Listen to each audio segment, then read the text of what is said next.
बिस्मिल्लाहिर्रहमानिर्रहीम। अस्सलाम वालेकुम। माई सेल्फ एडवोकेट मियाँ सदी वास्तव का आप देख रहे हैं हमारा YouTube channel daily law point. आज जो हमारा सीआरपीसी का लेक्चर जैसे कि आपको पता है स्टार्ट है, ठीक है। और आज हम पढ़ने जा रहे हैं पार्ट 6 प्रोसीडिंग्स इन प्रोसिक्यूशंस, ठीक है। और उसका जो चैप्टर नंबर है वो 15 है, ठीक है। of the jurisdiction of the criminal courts in inquiries and trials, ठीक है। इसको हम पढ़ने जा रहे हैं, ठीक है। और ये मैं थोड़ा सा रेड कर देता हूँ। तो बेहतर तो है कि आप चैनल को सब्सक्राइब कर लें, वीडियो को लाइक करें और शेयर करें। इसका हम पार्ट ए पढ़ेंगे, प्लेस ऑफ इंक्वायरी और ट्रायल। बेसिकली ये जो हम सेक्शंस पढ़ने जा रहे हैं 177 से लेकर 189 तक, 177 से लेकर 189 तक हम सेक्शंस रीड आउट करेंगे। इसमें जो बेसिकली जो फौजदारी अदालतों के इख्तियारात उनकी जुरिस्डिक्शन के हवाले से है कि जो ऑफेंस के हवाले से कि कौन सा ऑफेंस कहाँ होगा, ऑफेंस किस जगह पे होगा, तो कौन सी अदालत को उसका इख्तियार समात हासिल है, ठीक है। दो मुख्तलिफ जगहों पर अगर ऑफेंस क्रिएट हो जाता है उस वक्त अदालत कौन सी अदालत को इसका इख्तियार समात हासिल है, कौन से थाने में इसकी एफआईआर होगी, कौन से मामला कहाँ होंगे। बेसिकली ये उनके किसी भी फौजदारी मुकदमे के ट्रायल, उसकी जुरिस्डिक्शन, उस कोर्ट की इख्तियारात, उसकी ट्रायल कंडक्ट करने के हवाले से, प्रोसीडिंग कंडक्ट करने के हवाले से ये बहुत अच्छा चैप्टर है। इसमें आपको पता चलना है कि फर्ज करें अगर एक ऑफेंस जो है वो सेम एक शख्स का कत्ल होता है जिला ननकाना साहब में, और दूसरा उसके साथी को वो इंजरी करते हैं, वो यहाँ से किडनैप करके लेके जाते हैं या इंजरी उसको कॉज करते हैं या किडनैप करके लेकर वो शेखुपुरे चले जाते हैं। तो ये देखिए अब जो ऑफेंस हुआ वो दो जो है ना वो जिलों में हुआ है। तो कौन सी अदालत में, डिस्ट्रिक्ट शेखुपुरा की अदालत कोई जो कोर्ट है वो इस केस की सुनवाई करेगी या डिस्ट्रिक्ट ननकाना साहब की जो कोर्ट है वो इस केस की सुनवाई करेगी। इस तरह के जितने भी मामला आते हैं जो जुरिस्डिक्शन से मुतल्लिक है उनके हवाले से ये हम सेक्शंस पढ़ने जा रहे हैं 177 से लेकर 189 तक। अच्छा, 177 क्या कहता है? Ordinary place inquiry and trial. Every offence shall be ordinarily be inquired into और tried by court within the local limits of which jurisdiction it was committed. के जिस जगह पर वो जुर्म कमिट हुआ होगा, अमूमी तौर पर जो उस जगह की मुतलका कोर्ट है उस कोर्ट को, उस अदालत को उस जुर्म के केस की सुनवाई का इख्तियार हासिल होगा, ठीक है। यानी कि जहां जुर्म होगा वहां की अदालत को इख्तियार समात हासिल है। उसके बाद है 178 power to order cases to be tried in different sessions divisions. के अदालत के पास इख्तियारात है कि दूसरी जो सेशन डिवीजन्स है, जो हुकूमत के पास इख्तियारात है कि दूसरी जो उसकी सेशन डिवीजन्स है उसमें जो काम है उसको डिस्प्यूट कर सके, उनके जो केसेस है उनको ट्रायल के लिए सेंड कर सकती है, ठीक है। The provincial government may direct that any cases or class of cases. जो सूबाई हुकूमत है वो किसी भी केस को या मुख्तलिफ किस्म के केसेस को इन एनी डिस्ट्रिक्ट, किसी भी जिले में sent for trials to a court of session may be tried in any session division. जो जिले की डिवीजन है, ठीक है, जो उसकी सेशन डिवीजन है उसमें किसी भी कोर्ट को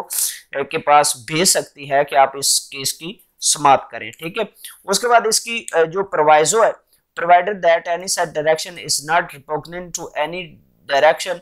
previously issued by the high court under section 526 of this court और any other law for the time being in force. तो जो इस तरह की जो डायरेक्शन है वो 526 जो कि पावर टू ट्रांसफर केसेस है हाई कोर्ट की, उसके बरक्स नहीं काउंट होगी, उसके बरक्स नहीं होगी, उसके खिलाफ नहीं होगी ऐसे डायरेक्शन, ठीक है। उसके बाद है 179 है accused triable in district where act is done और वेयर कॉन्सिक्वेंसेस इंसूज। के जहां जो अक्यूज को उस जगह पर या उस जिले में उसको ट्राई किया जाएगा, उस जिले में उसका जो चार्ज फ्रेम किया जाएगा, उसके केस की सुनवाई होगी जहां पर वो जुर्म हुआ हो या उस जुर्म के कॉन्सिक्वेंसेस या उस जुर्म के नतीजे में कुछ चीज वकूअ पजीर किसी दूसरी जगह पर हुई हो। जैसे कि when a person is accused of the commission of any offense by reason of anything which has been done। जब किसी मुलजम को उसको जुर्म करने की बाबत उसको मुल्ज़िम ठहराया जाता है जो कि उसने किया है, ठीक है। और एनी कॉन्सिक्वेंसेस विच हैज इंसूड, या उसके नतीजे में कोई चीज ज़ाहिर की गई हो, उसके नतीजे में, उसके ऑफेंस के नतीजे में कोई चीज सामने आई हो, such offence may be inquired into और tried by court within the local limits of which jurisdiction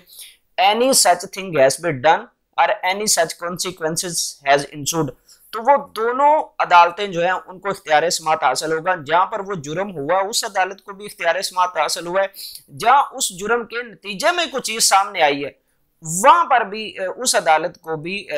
उस केस की सुनवाई का इख्तियार समाअत हासिल है। जैसे कि ये इलस्ट्रेशन है, ये हम पढ़ते हैं। पहली जो मिसाल इसमें दी गई है, A is bounded with the local limits of jurisdiction of court Z, यानी कि जो A है वो X कोर्ट है, X कोर्ट को नाम X दिया गया है, A को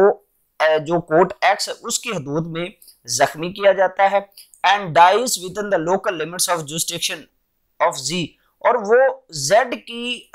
हदूद में जाकर मरता है, वहां पर उसकी मौत वाक़ई होती है। The offence of the culpable homicide of A may be inquired into or tried by X and Z। तो वो देखें जिस जगह पर उसको इंजरी कॉज की गई यानी कि X कोर्ट में वो उसको भी इख्तियार समाअत हासिल है, और जहां पर उसकी मौत वाक़ई हुई है उसको भी इख्तियार समाअत हासिल है। इससे ऐसा मुमकिन नहीं कि अगर एक शख्स को ननकाना साहब में फायर लगता है और ननकाना साहब के मुतलका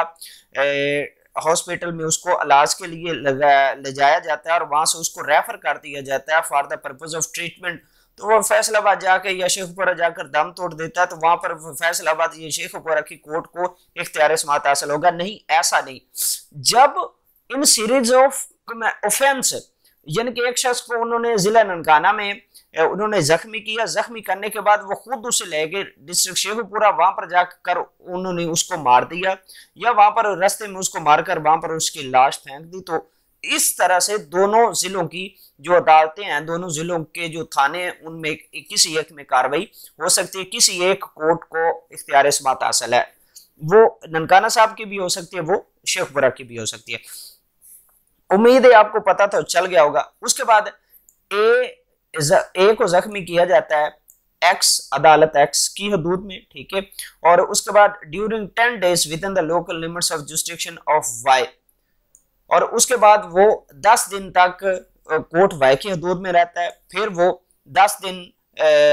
बाद वो कोर्ट जेड की हदूद में रहता है, ठीक है। और इस वजह से जो अपने वो मामला आते हैं उनको अच्छे तरीके से नहीं कर पाता, तो उसका जो केस है वो जेड जो उसका जो केस है वो जनाबे वाला the offence of causing grievous hurt to A may be inquired into or, उसको एक्स वाई जी तीनों अदालतों में किसी भी जगह पर उसको जो उसका ऑफेंस है उसकी कार्रवाई हो सकती है, ठीक है। उसके बाद अमूमी तौर पर ए को जख्मी किया जाता है इन स्टेट ऑफ जूनागढ़, ए को जो स्टेट ऑफ जूनागढ़ में उसको जख्मी किया जाता है और वो कराची में जाके फौत होता है, वहां पर उसको वो मर जाता है। The offence of causing A's death may be inquired into tried, तो उसको कराची में भी उसके जो है ना मामला, जो सुनवाई के मामला है उसके एफआईआर के सारे मामला जो है वो हो सकते हैं। उसके बाद है 180 है place of trial where act is offence by reason of relation to an other offence, कि जहां अमल जुर्म हो इस वजह से कि उसका तल्लुक दूसरे जुर्म से है, यानी कि उसका कोई मुल्ज़म का कोई ऐसा एक्ट, वो जो एक्ट है वो जुर्म हो क्योंकि उस एक्ट का ताल्लुक किसी जुर्म से है, ठीक है। When act is in offence by reason of its relation to an other act which is also an offence, कि जब कोई ऐसा एक्ट जो है वो किया जाए जिसका ताल्लुक जो है किसी जुर्म के साथ है, ठीक है। वो आपको मैं ये मिसाल हमारे सामने है, ठीक है, इससे हमें वो सारी चीजें समझ आ जाएंगी। ए charge of abatement may be inquired into tried either by the court within the local limits of whose jurisdiction the abatement was committed or by court within the local limits of whose jurisdiction the offense abated was committed। यानी कि ए जो है उसने किसी offense की abatement की और वो जो है वो ननकाना साहब में उस ऑफेंस की अबेटमेंट कर रहा है, और जो जुर्म हो रहा है, जिस जुर्म की वो अबेटमेंट कर रहा है, वो शेखपुरा में हो रहा है। तो वो जो शख्स है उसके खिलाफ ननकाना में भी उसके खिलाफ कार्रवाई हो सकती है उसको ऑफेंस के लेकर, और शेखपुरा में भी हो सकती है, यानी कि दोनों कोर्ट्स को इख्तियार समात हासिल है। या ऐसा कह लें ये दोनों चीजें रिटेनिंग स्टोलन प्रॉपर्टी के हवाले से रॉन्गफुली कंसीलिंग ए पर्सन, ये दोनों मैं समझा देता हूँ। ये जो बी है इसमें वो इसको हम मिसाल को अगर समझते हैं, वो कहते हैं कि अगर ए मुकाम से चोरी हुई और बी मुकाम से जाकर वो चोरी का सामान जो है वो बरामद होता है, तो ए की हदूद वाली जो कोर्ट है और बी की हदूद वाली जो कोर्ट जहां से चोरी का सामान मिला है, उन दोनों कोर्ट्स को इख्तियार समात हासिल है। उसके बाद जो सी है ये किडनैपिंग के हवाले से कि अगर एक शख्स को लाहौर से किडनैप किया गया और उसको कराची ले जाया गया और कराची से वो बरामद हो जाता है, तो कराची की कोर्ट को भी इख्तियार समात हासिल है, और लाहौर जहां से वो ऑफेंस हुआ है वहां की अदालत से को भी इख्तियार समात हासिल है। ठीक है, उसके बाद है 181 है बीइंग अ ठग और belonging to a gang of dacoits escape from custody etcetera, कि अगर कोई जो शख्स है, कोई मुलजम जो है वो एक ठग है या डकैट्स के गैंग से उसका ताल्लुक है, ठीक है, और वो अपनी कस्टडी वगैरह से भाग जाता है, वो सारे मामला करता है, तो फिर क्या होगा? The offence of being a ठग, ठग होने की वजह से, ठीक है, कमिटिंग मर्डर, वो अगर कोई डकैती के दौरान मर्डर करता है या वैसे मर्डर करता है, डकैती करता है या डकैती विद मर्डर करता है, ठीक है, of have belong to the gangs of dacoits, या डकैट्स के गैंग से उसका ताल्लुक है, or of having escaped from custody, या किसी कस्टडी से वो भाग निकला है, तो क्या होगा? मे be inquired into a tried by court within the local limits of which jurisdiction the person charged is, तो वो उस अदालत के इख्तियार समात होगा जिस अदालत की डोमेन में उसको चार्ज किया गया है, तो उस अदालत को जो इख्तियार समात उसका हासिल होगा। ठीक है, इसमें उसके बाद है criminal miss appropriation and criminal breach of trust है, कि जो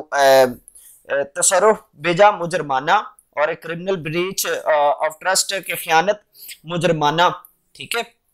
ये इस तरह के जो ऑफेंसेस हैं उसमें क्या होगा? उसमें जो होगा कि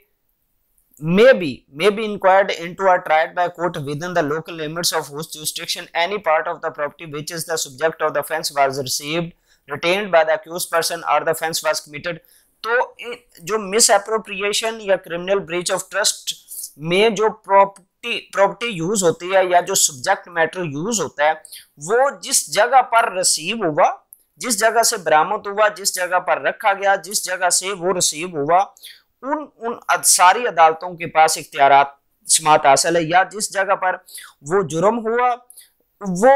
एक जगह से वो जुर्म हुआ तो प्रॉपर्टी जो है वो किसी तीसरे जिले में से हमें मिलती है, तो वो जो तीसरा जिला होगा उस कोर्ट में को भी इख्तियार समात हासिल होगा। उसके बाद ये थेफ्ट है, ये इसका सब सेक्शन 3 है थेफ्ट, जो चोरी का मुलजम है, ठीक है, उसका भी वही मामला है कि जहां पर चोरी होती है उस कोर्ट को भी इख्तियार समात हासिल है। जहां पर जो चोरी का सामान है वो रखा जाता है या रिसीव किया जाता है, ठीक है, तो उन अदालतों को भी इख्तियार समात हासिल है। उसके बाद सब सेक्शन 4 है किडनैपिंग और अबडक्शन, इसका भी वो सेम मामला है, जिस जगह से मुलजम को उस मगवी को अगवा किया गया उस कोर्ट को भी, जिस जगह पर ले जाया गया उस कोर्ट को भी, और जिस जगह पर उसको छुपाया गया उस कोर्ट की भी, और जिस जगह पर उसको कैद किया गया गैर कानूनी तौर पर उस जगह की जो कोर्ट है उसको भी इख्तियार समात हासिल है। उसके बाद है 182 है प्लेस ऑफ इंक्वायरी और trial where scene of offence is uncertain और not in one district only और वेयर ऑफेंस इज कंटिन्यूइंग और कंसिस्ट ऑफ सेवरल एक्ट्स।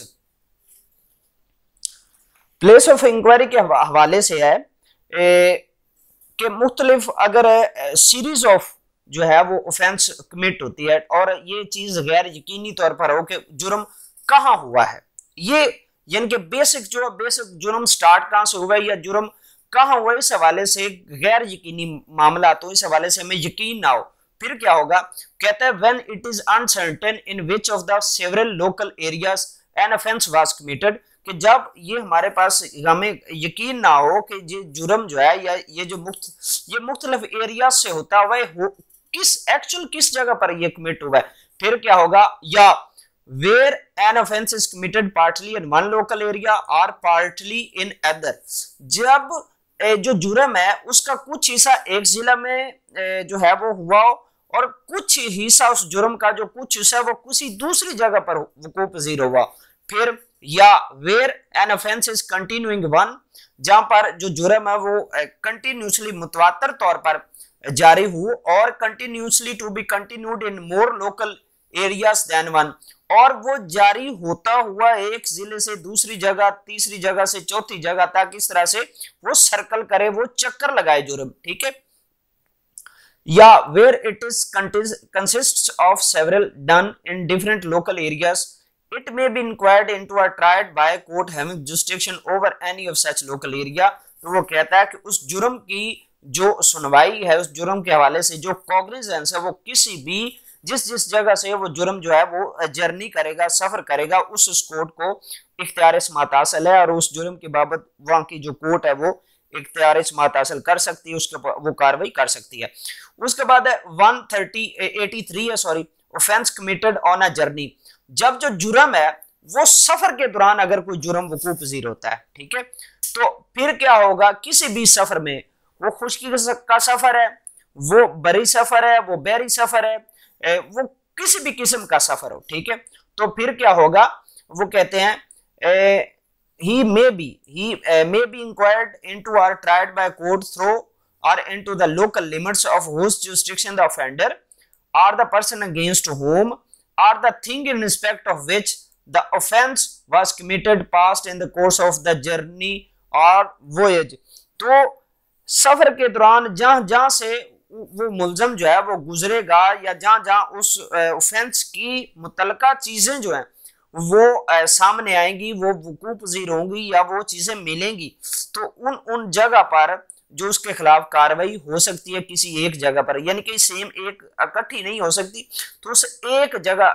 जगह पर चीजें जो है वो जब किसी इंसान सफर पर अगर कोई जुर्म होता है, ठीक है, जहां से सफर शुरू हुआ वहां पर भी हो सकती है और जहां पर सफर खत्म हुआ उस कोर्ट को भी इख्तियार समाअत हासिल है, और अगर बीच में किसी जगह पर उनका कोई स्टे वगैरह हुआ तो उस कोर्ट को भी इख्तियार समाअत हासिल है। उसके बाद 184 है, ये रिपील हो चुका है, ठीक है, और उसके बाद 185 है, high court to decide in case of doubt district where inquiry और ट्रायल शैल टेक प्लेस। अगर किसी दो या दो से ज्यादा कोर्ट्स के हवाले से कोई एम्बिग्विटी इस हवाले से हमारे सामने पेश आ जाए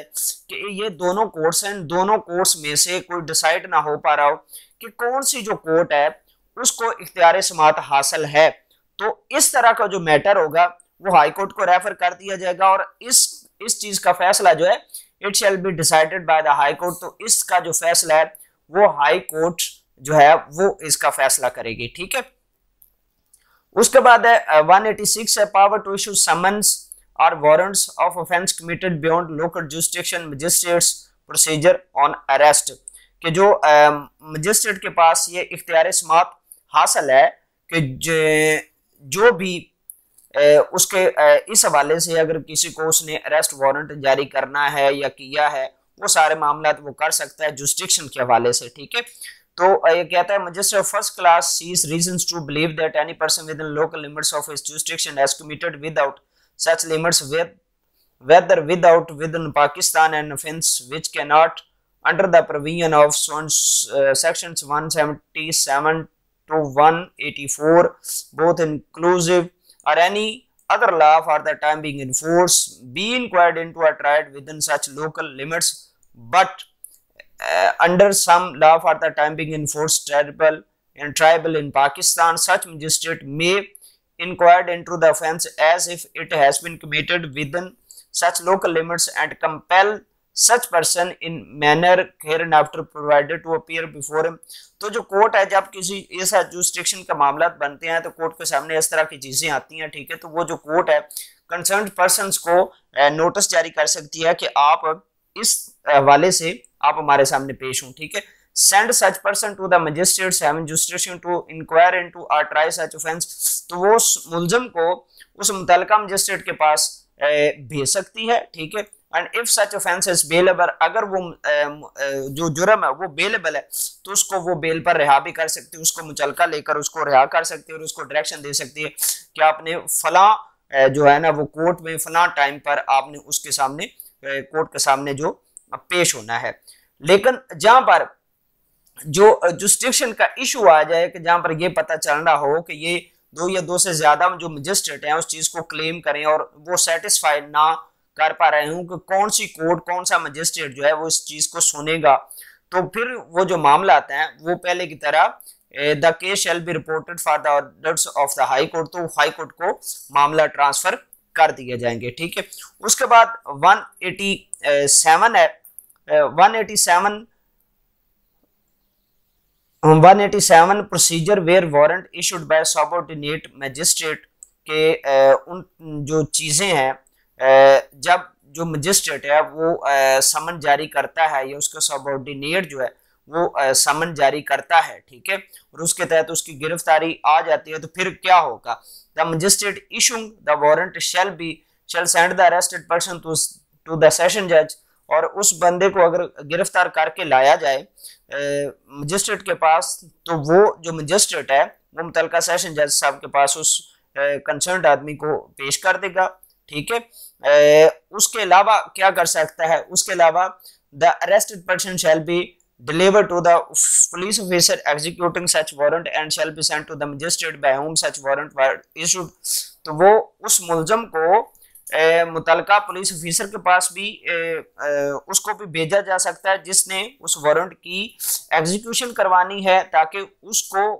वो जो पुलिस ऑफिसर है उस शख्स को लेकर उसकी जो मुतलका कोर्ट है उसके सामने उसको पेश कर सके, या उसको डायरेक्टली भी उस कंसर्न्ड मजिस्ट्रेट के पास पेश होने का हुक्म दे सकती है। उसके बाद if the offence which the person arrested or alleged or suspected to have committed is one which may be inquired or tried by any criminal court in same district then other than that of any magistrate acting under section 186, such magistrate shall send person to such court। अगर उसके same district में magistrate को यकीन है कि इस offence की जो कॉग्निजेंस है वो फला मजिस्ट्रेट लेगा, तो वो जो मजिस्ट्रेट है वो उस मुलजम को उसके पास भेज देगा। यानी कि ये जो सेक्शंस हैं वो इतने अहम नहीं है। 188 है, वो कहता है कि liability for offences committed outside Pakistan के, अगर जुर्म जो है वो पाकिस्तान से बाहर जो है वो कमिट हुआ हो, ठीक है, तो फिर क्या होगा? When a citizen of Pakistan commits an offence at any place without and beyond the limits of Pakistan, जब कोई पाकिस्तान का शहरी पाकिस्तान से बाहर किसी भी जगह पर कोई जुर्म कमिट करता है, when a servant of the state whether a citizen of Pakistan or not commits an offence in tribal area, जब पाकिस्तान का कोई मुलाजिम या वो सिटीजन पाकिस्तान का है या नहीं है, वो ट्राइबल एरिया में जब कोई ऑफेंस कमिट करता है, तो फिर क्या होता है? और when any person commits an offence on any ship और एयरक्राफ्ट रजिस्टर्ड इन पाकिस्तान, जब कोई शख्स जो है वो पाकिस्तान की किसी शिप, जहाज या एयरक्राफ्ट जो कि पाकिस्तान में रजिस्टर्ड है वहां पर कोई जुर्म करता है, he may be dealt with in respect of such offences as if it had been committed at any place within the Pakistan at which he may be found। तो पाकिस्तान के वो जिस खित्ते में वो सामने आएगा, ठीक है, वो उसको वो मिलेगा, उसको गिरफ्तार किया जाएगा या फाउंड होगा, तो वहाँ की जो कोर्ट है उसके पास यानी कि वो उसके पास इख्तियार इस्मात हासिल है। इस हवाले से जो पॉलिटिकल एजेंट्स हैं to certify fitness of inquiry और चार्ज, इस हवाले जो पॉलिटिकल एजेंट्स हैं, ठीक है, उनकी इजाजत जो है, उनकी जो ओपिनियन है वो इस हवाले से जरूरी है, ठीक है। जो पॉलिटिकल एजेंट्स हैं या जो फेडरल गवर्नमेंट है उसकी इजाजत इस हवाले से जरूरी है। और जहां पर जो है ठीक हो गया। और इस हवाले से अगर कोई प्रोसीडिंग होती है तो वो कहता है कि it shall be bar to further proceedings against him under extradition act, अगर इस सेक्शन के तहत उसके खिलाफ कार्रवाई होती है तो फिर एक्स्ट्राडिशन एक्ट 1972 जो है 1972 है उसके तहत उसके खिलाफ कार्रवाई नहीं होगी, ठीक है। उसके बाद 189 है, power to direct copies of deposition exhibits to be received and evidence. तो इस हवाले से जितने भी बयानात वगैरह हैं, जितने भी नकुलात वगैरह हैं, ठीक है, उसको जो कोर्ट है वो अपनी प्रोसीडिंग में बतौर एविडेंस शामिल करेगी। इस चीज को इस सेक्शन में जो है ना वो एक्सप्लेन किया गया है, ठीक है। जितने भी डॉक्यूमेंट्स, जितने भी एग्जिबिट्स वो पॉलिटिकल एजेंट्स या जुडिशियल ऑफिसर के पास जो मामला होते हैं, वो सारी चीजों को, सारे डॉक्यूमेंट्स को एज एन एविडेंस काउंट किया जाएगा और उसको बतौर जो शहादत है वो साफा मिसल में जो है वो शामिल किया जाएगा। इंशाल्लाह आगे हम पढ़ेंगे 190 से लेकर, सेक्शन 190 से लेकर हम इंशाल्लाह अजीज पढ़ेंगे सेक्शन 199 बी तक। उम्मीद है आपको वीडियो पसंद होगी। तब तक के लिए अल्लाह।